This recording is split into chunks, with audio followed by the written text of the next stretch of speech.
Hello friends, Narayan ব্যঞ্জনে তোমাদের সকলকে স্বাগত জানাচ্ছি।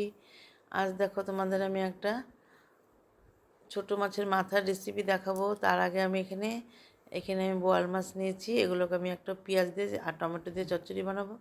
তো এই জন্য আমি এটাকে এখন লবণ আর হলুদ দিয়ে মাখিয়ে নিচ্ছি। তো এটা আমি আর এর মধ্যে এখন তেল দিয়ে দিব। বেশি করে তেল দিয়ে মেখে কিছুক্ষণ রেখে দিব।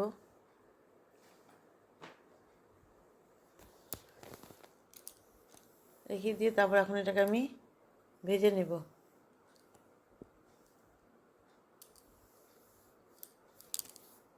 তো মাছগুলো দেখো মাখা হয়ে গেছে। এখন আমি এগুলোকে ভেজে নেব কড়াইয়ের মধ্যে।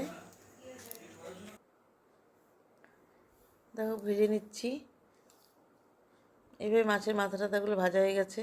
আর এদিকে দেখো এগুলো ছোটো মাছের মাথা, এগুলো ছিল আগে। তো এগুলো আমি লবণ আর হলুদ দিয়ে মাখিয়ে নিচ্ছি।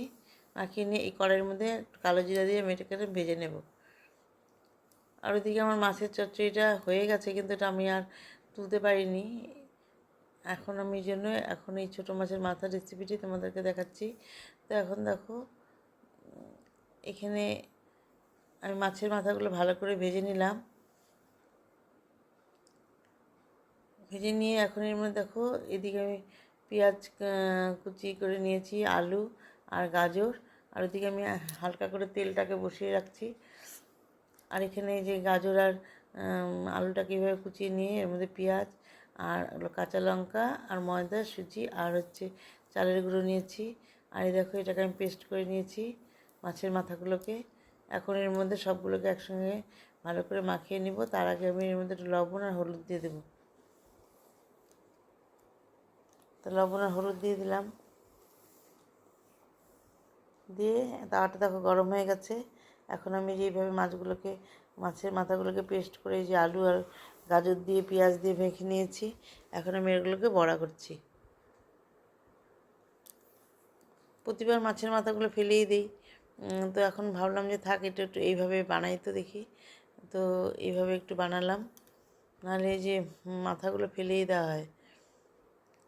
তো এইভাবে এখন একটু এইভাবে বড়া বানিয়ে নিচ্ছি। তো অল্প করেই বানাবো, আর বাকিটুকুন এখন আর বানাবো না, কারণ সবাই তো সব একগুলো খাবে না একসাথে।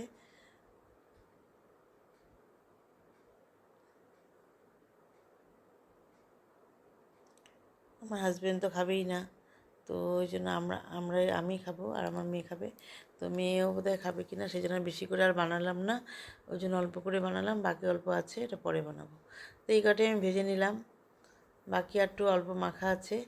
তো এখন দেখো এই কটাই আমি বানিয়ে নিলাম। বন্ধুরা, তোমরা সবাই ভালো থেকো, সুস্থ থেকো এবং আমার পাশে থেকো। নমস্কার।